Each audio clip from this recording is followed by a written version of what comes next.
구약성경 다니엘 3장입니다. 구약성경 다니엘 3장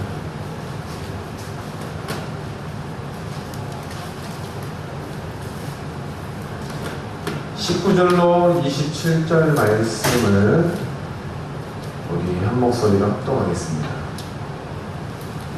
다 찾으셨나요? 네, 같이 읽겠습니다. 시작. 느부갓네살이 불이 가득하여 사드락과 메삭과 아벤느고를 향하여 얼굴빛을 바꾸고 명령하여 이르되 그 풀무불을 뜨겁게 하기를 평소보다 7배나 뜨겁게 하라 하고 군대 중 용사 몇 사람에게 명령하여 사드락과 메삭과 아벤느고를 결박하여 극렬히 타는 풀무불 가운데 던지라 하니라. 그러자 그 사람들을 겉옷과 속옷과 모자와 다른 옷을 입은 채 결박하여 맹렬히 타는 풀무불 가운데 던졌더라. 왕의 명령이 엄하고 풀무불이 심히 뜨거우므로 불꽃이 사드락과 메삭과 아벤느고를 붙든 사람을 태워 죽였고 이 세 사람 사드락과 메삭과 아벤느고는 결박된 채 맹렬히 타는 풀무불 가운데 떨어졌더라. 그때 느부갓네살 왕이 놀라 급히 일어나서 모사들에게 물어 이르되 우리가 결박하여 불 가운데 던진 자는 세 사람이 아니었느냐 하니 그들이 왕에게 대답하여 이르되 왕이여 옳소이다 하더라.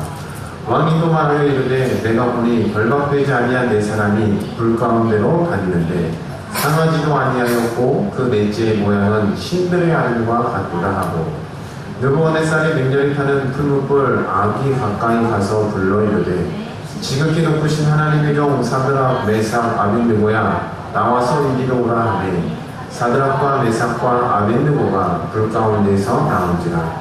총독과 지사와 행정관과 왕의 모사들이 모여 이 사람들을 본즉 불이 등이 그들의 몸을 해하지 못하였고 머리털도 그을리지 아니하였고 겉옷빛도 변하지 아니하였고 불탄 냄새도 없었더라. 아멘. 우리 옆에 분과 인사 나누겠습니다. 한 주간 잘 지내셨습니까? 큰 은혜 받으세요 라고 인사할까요?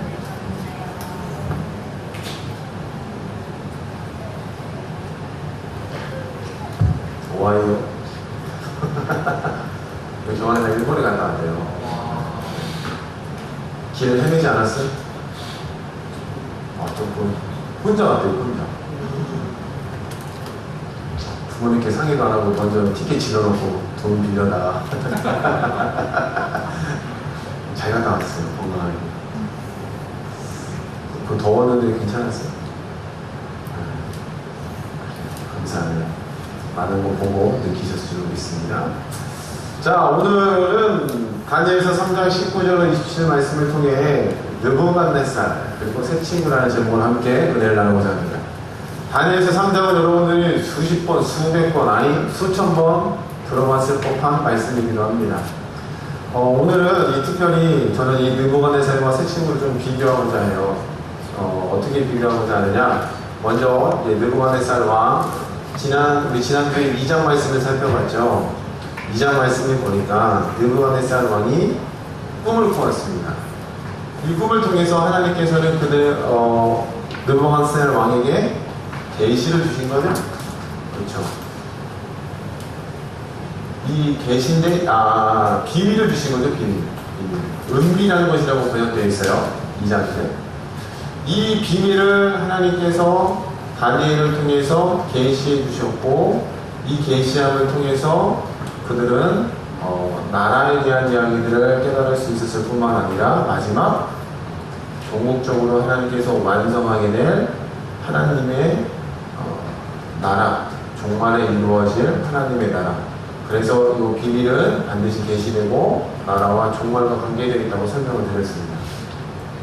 이거를 하나님께서는 누굴 통해서 말씀하셨다고요? 다니엘을 통해서 말씀하셨답니다. 특별히 이 꿈이 꾸어졌을 때에 느부갓네살 왕이라는 사람이 혼자만 꾼 꿈을 누구한테도 알리지 않고 술객과 박술과 전대들에게 내 꿈을 알고 해석해라라고 지시했다는 겁니다. 보통 우리가 꿈꾸면 어떻게 해? 꿈을 알려달라고 하셨죠? 내가 이런 꿈을 꿨는데 이게 무슨 뜻일까요? 저도 목사님이라 그런 전화를 종종 받기도 해요. 거의 한 80%에서는 많이 잡으면 90%까지 다 뭐예요? 네, 그렇죠. 개꾸. 입모양 보면 알겠어요, 권사님. 개꾸. 아우, 그냥 복음이나 제대로 믿으세요. 할 정도로.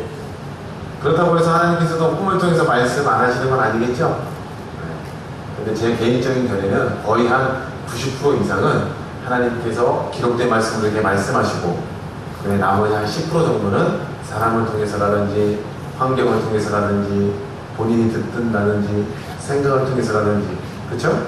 그렇게 말씀하신 줄로 믿습니다. 대개 성경에 많이 비교해보면 거의 맞아요. 여러분들이 진리의 말씀을 잘 깨닫기를 축복합니다. 자, 근데 다니엘서는 상황인지라 그 급박한 왕의 명령, 이것을 이들이 못 알아내면 다 죽여버리겠다. 이게 느부갓네살 왕의 명령이었어요. 근데 다니엘이 왜 이렇게 성격이 급하십니까? 좀만 기다려보세요. 그래서 은밀한 대주제이신 능력이신 하나님을 찬양하고 다니엘과 세 친구가 모여서 뭐 했어요? 기도했습니다. 그리고 그날 밤 꿈에 느부갓네살 왕의 꿈을 그대로 꿔요. 그리고 그뿐만 아니라 이 꿈에 대한 계시, 뭐예요? 해석까지도 알아내죠. 그리고 그 해석을 누구한테요? 느부갓네살 왕에게 알려줍니다. 자, 그러면 느부갓네살 왕이란 사람은 바벨론의 왕입니다. 바벨론. 여러분, 그 왕이라고 했을 때 그 왕의 위치가 어느 정도일까요? 왕. 우리가 뭐 사극이나 영화 같은 데 보면은 왕이 갖고 있는 권세가 굉장히 크죠. 생사 열탄권 전부 다 갖고 있죠. 땅고 왕고, 그죠? 죽음, 목숨까지 전부 다. 그러면 이 바벨론이라는 나라가 그 당시에는 점점 제국으로 발전돼가는 시점이었습니다. 그럼 그만큼 이 느부갓네살이라는 왕은 제국의 큰 권위를 힘입고 있는 왕이라고 볼 수 있겠죠. 그냥 조그마한 소국의 왕이 아니라 여러 나라를 점령하고 영토를 확장해가는. 그럼 그 왕된 권세가 우리가 생각하는 것 그 이상이라고 봐도 될 것 같습니다. 근데 그런 왕이 자기가 말도 안 되는 지시를 했다는 거 알까요? 모를까요? 알죠. 그냥 허무에 나가게 시킨 게 아니에요. 그럼 그만큼 느부갓네살 왕이 이 제국으로 발돋움하기 위해서 지혜도 있었고, 지략도 있었고, 용기도 있었고, 왕으로서 필요한 여러 가지, 폭력성도 있고, 여러 가지가 있다는 겁니다. 그럼 느부갓네살 왕이 이런, 말도 안 되는 이 지시를 내린 것은 느부갓네살 왕 자신의 어떤 생각이 있었다고 볼 수 있겠죠. 그 생각이 뭘까요? 여태까지 내가 경험한 바로는 니들이 해석해주는 것은 상황에 따라서 해석하는 거다라고 느부갓네살 왕이 중심을 잡았다는 겁니다. 이해가 되세요? 내가 이런 걸 꿨어. 한번 해석해봐. 그러면 해석해줘. 그럼 상황이 흘러가는 거에 따라서 또 그 해석이 바뀌기도 하고 꼬우기도 하고. 무슨 말씀인지 감 잡으시죠? 그러니까 느부갓네살 왕이 이 술객과 박사와 점쟁이들을 신뢰할 수가 있어요? 없어요? 없다는 겁니다. 그냥 상황에 따라서 이야기하는 것들 그 정도는 나오겠다. 그래서 특단의 조치가 뭐예요? 내용을 알려주지 않고 알아맞혀. 그리고 나서 해석까지 알려줘. 그래야 니들이 믿는 신, 니들이 갖고 있는 능력이 니들이 말하는 신이 진짜이면 나는 믿겠다. 이게 바로 느부갓네살이 갖고 있던 중심 생각이었다는 겁니다. 근데 이걸, 그 어려운 걸 누가 해내요? 다니엘이 해냈다는 겁니다. 그럼 다니엘이 이 해석을 듣고 그 다음에 반응이 뭐라고 하냐면, 다시 2장을 보실까요? 2장 46절 보세요. 같이 읽어봅니다. 시작. 이에 2장 46절 시작. 이에 느부갓네살 왕이 엎드려 다니엘에게 절하고 명하여 예물과 향품을 그에게 주게 하니라. 자, 47절도 말씀 보죠. 왕이 대답하여 다니엘에게 이르되 너희의 하나님은 참으로 모든 신들의 신이요 모든 왕의 주제시로다. 내가 이 의미란 것을 나타내었으니 왕이 이에 다니엘을 높여 귀한 선물을 많이 주고 그를 세워 바벨론 온 지방을 다스리게 하였다. 지혜자의 어른으로 삼았다. 이런 얘기가 나옵니다. 그럼 제국의 왕이 지금 다니엘은 포로로 잡혀있는 조금 쓸만한 똘똘한 아이에 불과하죠. 그죠? 근데 그 입에서 꿈의 내용과 해석이 딱 나오니까 이 제국의 왕이 그 앞에서 어떻게 했대요? 무릎 꿇었다, 엎드렸다, 세웠다라고 합니다. 여러분들이 막 그런 적 있어 보세요? 한번 경험해 보셨어요? 나보다 나이가 어린데 얘가 지식이 뛰어나. 얘한테 배워야 되겠어. 그래서 무릎 꿇고 가서 저한테 한수만 알려주세요 라고 해보신 분 없어요? 좀처럼 쉬운 일은 아니죠?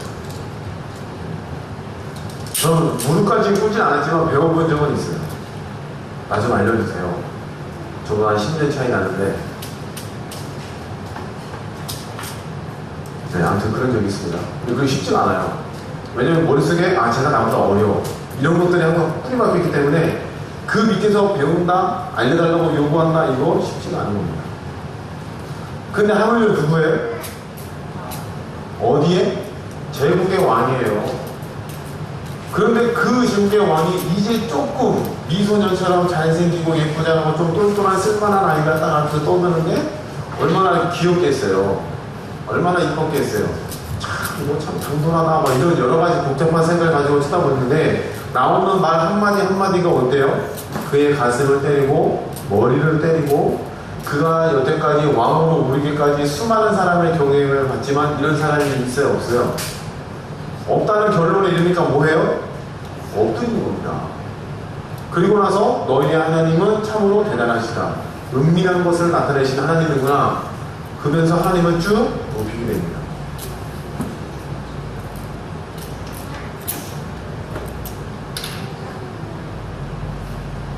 잘 전달이 안 되나 보는 분 같아요. 여러분의 얼굴을 보니까. 여러분이 지난밤 꿈 꾸셨어요? 아니, 꿈도 안 보고 그냥 오직 주님만 보고 TV도 안 보고 영화도 안 보고 아니 그냥 즐거워. 제가 여기서 여러분들이 지난밤 꿈모들 다 때려 맞추면 어떡하시겠어요? 아니 돗자리 깔라고 영화도 보고 막 그럴 거 아니에요. 근데 왕이라는 사람이 자기가 아무에게도 알리지 않은 그 비밀한 일들, 은밀한 일들을 이 다니엘 입에서 나오는 것을 보니까 충격 그 자체였다는 거예요. 충격.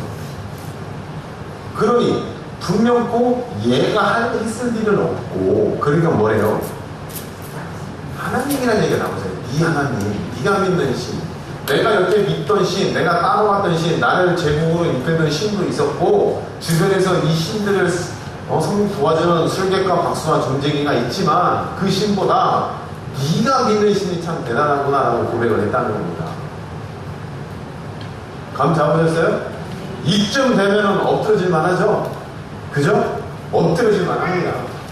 자, 그런데 재밌는 건요, 2장 다음에 3장이 시작되는데 오늘 우리가 읽은 본문은 이 느부갓네살 왕이 무엇을 세웠어요?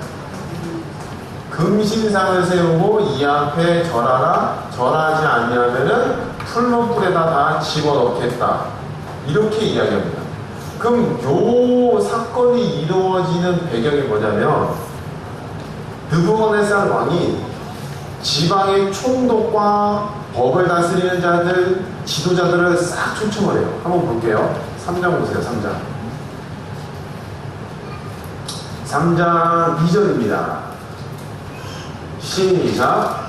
느부갓네살 왕이 사람을 보내어 총독과 수령과 행정관과 모사와 재무관과 재판관과 법률사와 각 지방 모든 관원을 느부갓네살 왕이 세운 신상의 박성식에 참석하게 하네. 신상을 만들었답니다. 신상을 만들고 박성식, 이제 다 됐으니까 세운다, 이 기념하는 놀라운 기념 자리에 초청을 하는데 7부류의 사람들이 등장하죠. 7부류. 이 7부류의 사람들이 다 어디에 해당돼요? 제국을 다스리고 통치하는 데에 소위 말하는 제국을 요즘 말하는 국가공무원이 되겠죠? 이쯤 될 거예요. 국가 공무원을 전부 다 이 금신상 마성신에 초대했다는 겁니다. 그리고 나서 뭐라 해요? 그럼 이거 무슨 뜻일까요? 쉽게 얘기하면 이 국가 공무원들을 싹 다 내려다가 금신상은 누굴 뜻할까요? 이 장에서 꿈을 꿨을 때에 그 신상이 금으로 된 부분이 누구라고 그랬어요? 당신입니다 라고 이야기를 해줬죠. 그 다음에 하나님을 막 노래했어요. 엎드렸어요. 그런데 시간이 얼마나 흘렀는지 모르겠는데 3장에 가서는 하나님을 높인다는 그 마음은 온데간데 없고 뭘 세워요?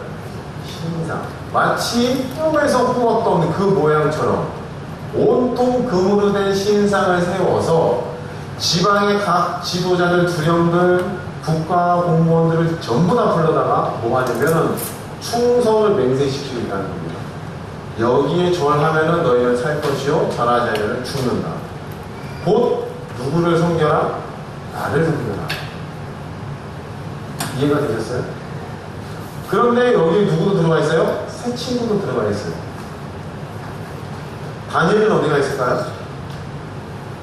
다니엘은 국가 공무원을 전부 다 불렀지만 국가 공무원 중에서도 대표된 사람들을 불렀겠죠. 왜요? 대통령이 없으면 누가 대신 통치하죠? 그죠? 국무총리가 대신하죠?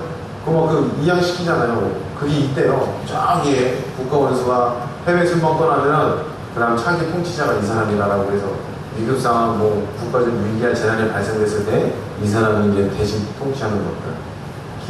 이해하시죠? 저희 집에서도 제사가 있어요. 야, 아빠 먹었으면 누가 아빠야? 엄마. 엄마 먹었으면 누가 아빠야? 언니. 그러니까 너 엄마 아빠는 말씀 잘 들어야 돼. 나하고 이렇게 순서를 딱딱 정해졌어요. 마찬가지로 왕과 대관들이 다 움직이니까 다니엘은 어디 있을까요? 왕궁에서 대리 통치하고 있었겠죠? 감 잡으세요? 그래서 여기 다니엘이 빠진 거예요. 대리 빠진 게 아니라. 그리고 새 친구가 여기 대신 딸려 들어오고, 그러면은 나라를 통치하는 핵심 세력들이 모인 곳에서 지금 이 금신상이 절하지 않으면서 이 사건이 벌어지고 있다는 겁니다. 자, 그럼 여기서 느부갓네살을 한번 살펴보죠. 2장에서는 하나님의 가장 높다고 치지만 3장에 가서는 누굴 높여요? 자기를 높이는 일들을 하고 있다는 겁니다. 이 일이 어찌 된 일인가요? 이런 느부갓네살 왕의 마음을 성경에서 성경적인 용어로 표현해 본다면은 이렇게 표현할 수 있겠죠. 그의 마음이 뭐해져서요? 완악하여졌다. 이 표현은 언제 등장하냐면은 출애굽기에 하나님께서 바로 왕의 노예로 살고 있는 이스라엘 백성들을 끄집어내고자 모세를 바로 왕에게 보내시죠. 그리고 모세로 하여금 하나님이 이러이러하니 당신 보내야 됩니다 라고 해서 가만히 듣다가 그 마음이 어떻게 됐다고 기록되어 있어요? 완악해졌다. 옛날 개혁 한글팔로는 뭐라고 되어 있어요? 그냥 탁해졌다. 말도 어려워요. 그럼 이 완악해졌다는 이 마음은 뭐냐면은 바로 왕을 보세요. 첫 번째 재앙으로부터 여러 가지 재앙, 모든 기적들을 보죠. 맞나요? 자기의 아들도 죽고 자기의 재산의 손해가 발생되고 국가적 위기가 발생하고 재난이 발생하는 것을 다 봐요. 그 몸을 통해서도 하나님은 살아계시는구나, 제대로 보내야 되겠구나 이렇게 생각하지 않고 어떻게 됐어요? 완악하여졌다는 거예요. 하나님의 살아계심은 보는데 저 하나님은 살아있다고 말도 하는데 그 마음이 따라가지 않는 것, 그 몸이 따라가지 않는 상태를 뭐라고 표현해요? 완악해졌다는 겁니다.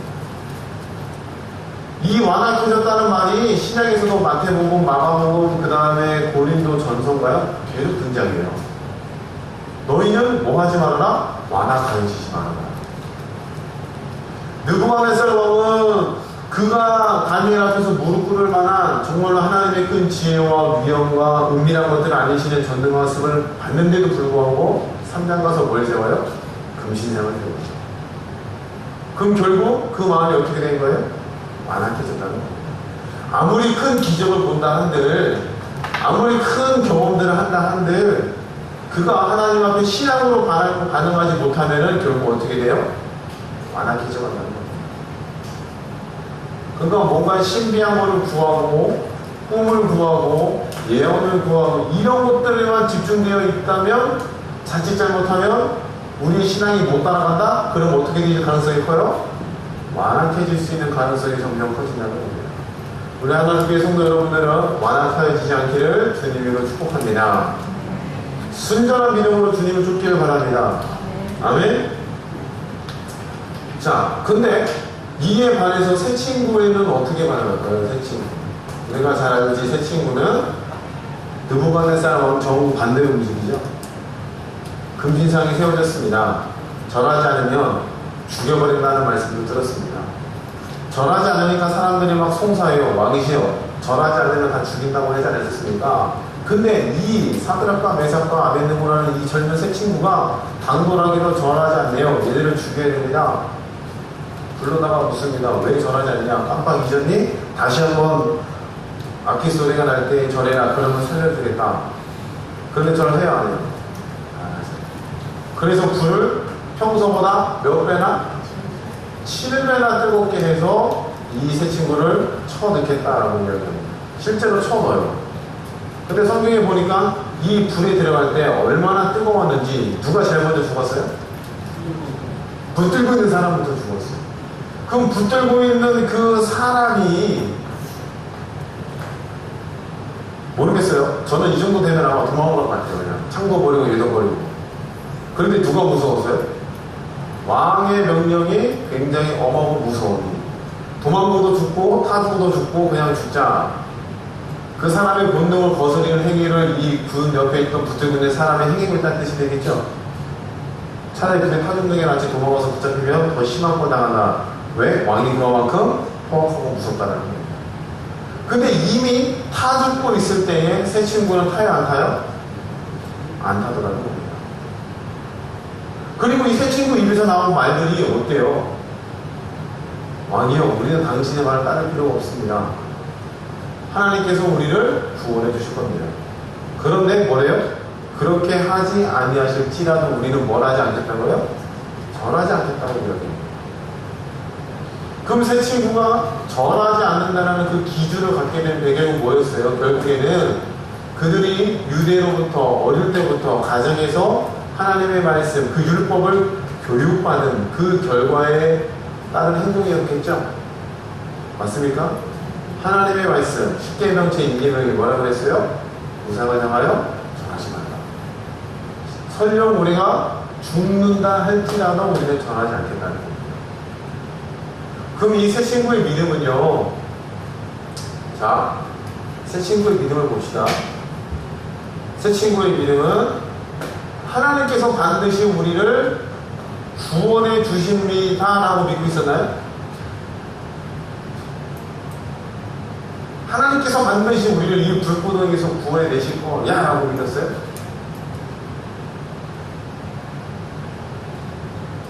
성경에 보니까 뭐래요?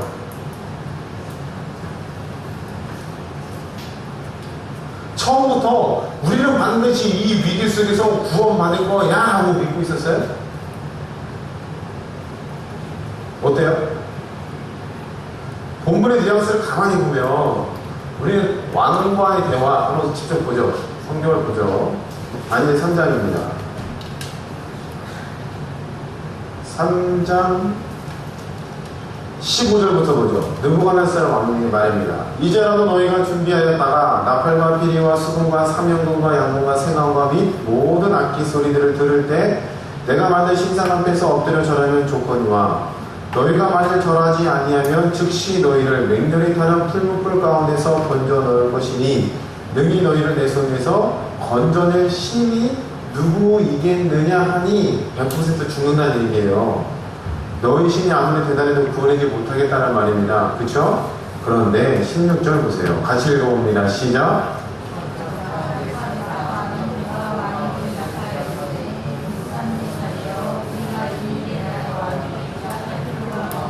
자, 뉘앙스를 가만히 보세요. 16절인데 왕이여 우리가 당신한테 대답할 필요가 없습니다. 말하고 또 이렇게 확고하고 결연한 의지를 가지고 대답하는 것 같아요? 아니면 그냥 평상시처럼 대화하는 것 같아요? 좀 상상력을 발휘해보세요. 글씨만 보지 마시고. 도무지 상상을 안 하시네요. 눈앞에 이제 현실만 보시고. 이 대화가 이루어질 때 상황을 보세요. 왕이요! 우리를 절하지도 않고 반드시 하나님께서 구원해내실 거예요. 이렇게 얘기하는 것 같아요. 아니면 느부갓네살이요, 우리가 이 일에 대한 왕에게 대답할 필요가 없습니다. 이런 분위기일까요? 여러분, 제가 저번에 그 앱 하나 알려드렸죠. 드라마 바이블. 저 그걸 가만히 듣는데 분위기를 잘 살린 것 같아요. 옛날에 제가 계속 기억했던 이미지는 확고하고 결연한 의지를 가지고 절대로 우리는 살아남고 죽지 않을 거야 확고한 믿음을 가지고 덤벼들었을 것이다, 이런 분위기였다가 그 드라마 바이블 한번 나중에 한번 틀어보세요. 굉장히 잔잔하게 대답해요. 주변에는 난리가 나는데 주변에 막 7배 막 절하는 사람들, 악기 소리들, 그 다음에 왕의 분노, 굉장히 크고 복잡한 곳에서 덤덤 조용하게 그의 신앙을 고백하고 있다는 거예요. 제가 이 말씀을 왜 드리느냐, 하나님은 반드시 우리를 구원하실 거야. 여기에만 이 세 친구가 빠져있나요? 그렇진 않은 것 같아요. 왜냐? 그 다음에 말씀이 뭐래요? 17절. 왕이여, 우리가 섬기는 하나님이 계시다니. 우리가 섬기는 하나님이 어떻대요? 계시다면이라는 이 말은 의심의 말이에요? 아니죠. 읽혀지기에는 하나님이 만약 계신다면 우리는 어떻게 된대요? 17절 말씀 다시 읽어봐요. 시작.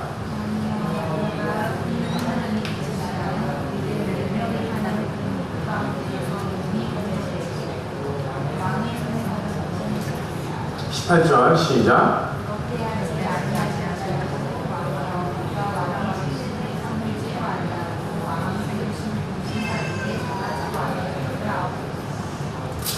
아멘. 여러분이 이 본문에서 좀 신앙의 단계라고 할까요? 이것을 좀 발견해내기를 원해요. 우리를 반드시 구원해 마실 거야. 나는 반드시 복받을 거야. 나는 반드시 은혜 받을 거야. 나는 반드시 살아날 거야. 그런데 그 다음 이야기하는 말이 하나님이 계시다면 우리를 구원해 내실 건데 만약 그렇지 아니하실지라도 우리는 전하지 않겠습니다 라고 합니다. 그러면 요 세 친구의 믿음의 수준이 반드시 우리를 구원하고 우리는 살아날 거야, 여기서만 끝이지 않고 우리는 여기서 구원하시는 하나님을 믿어. 그런데 얘네들의 믿음은 살아나지 못하더라도 나는 하나님을 배신하지 않겠습니다, 이런 믿음이 되겠죠. 무슨 말씀인지 이해되세요? 나를 이 어려운 상황 속에서도 구원해내지 못한다고 해서 하나님은 하나님이 아니라는 게 아니라 나는 그 하나님을 끝까지 믿음을 쫓겠습니다 라는 겁니다. 우리가 당하고 있는 현실 속에서 구원받는 거, 믿음을 가져야 되는 거 반드시 맞아요. 그런데 여기에만 매몰되기 시작하면은 우리의 신앙이 또 병들겠죠. 근데 요새 친구는 우리를 어려움 속에서 구원해 주신다는 믿음도 있지만 설령 여기서 죽는다 할지라도 우리는 하나님을 원망하지 않고 배신하지 않겠습니다 라고 고백하고 있다는 겁니다. 그렇기 때문에 그리 아니하실지라도 우리는 전하지 않겠습니다. 살아도 주님께 감사하고 죽어도 주님을 원망하지 않고 감사하겠습니다라는 신앙이 되겠죠.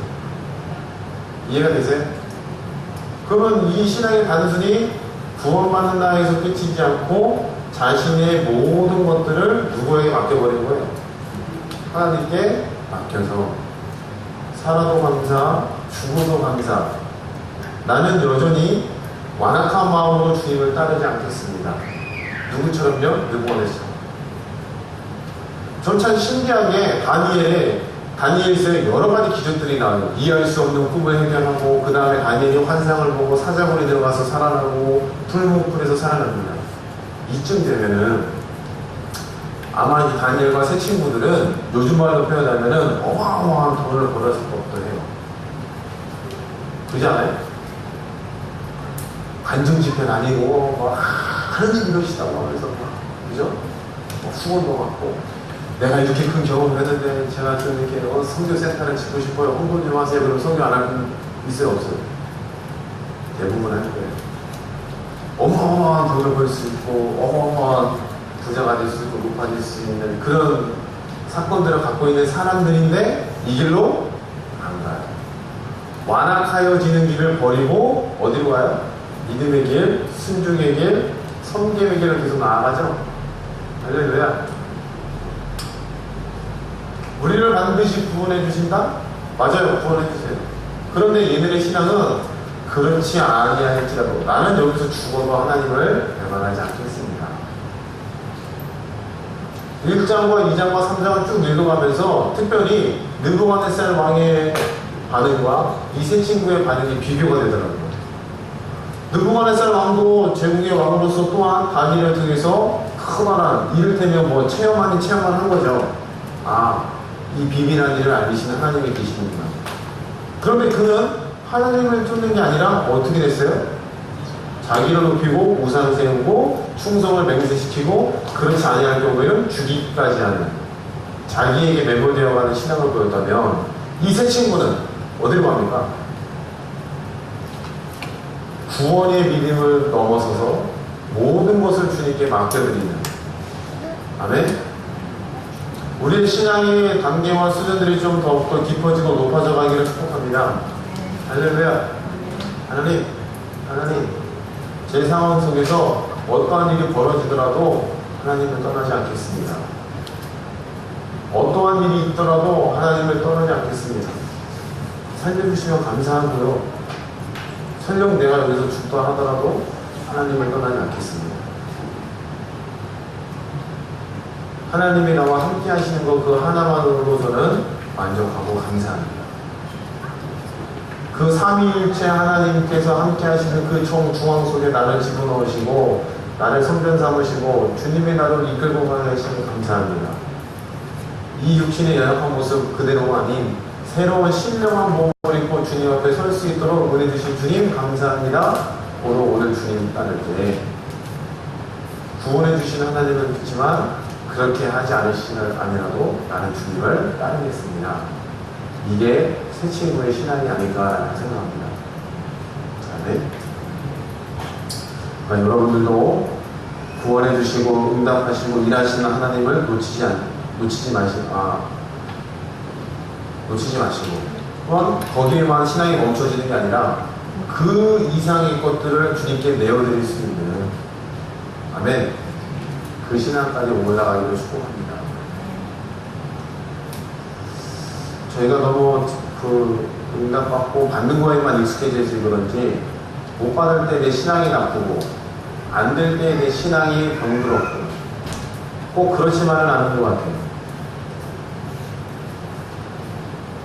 더 내 생명과 처지와 상황까지도 주님께 올려드릴 수 있는 그런 신앙으로 계속해서 성장해 나가기를 주님의 이름으로 축복합니다. 아멘. 우리 함께 찬양합니다.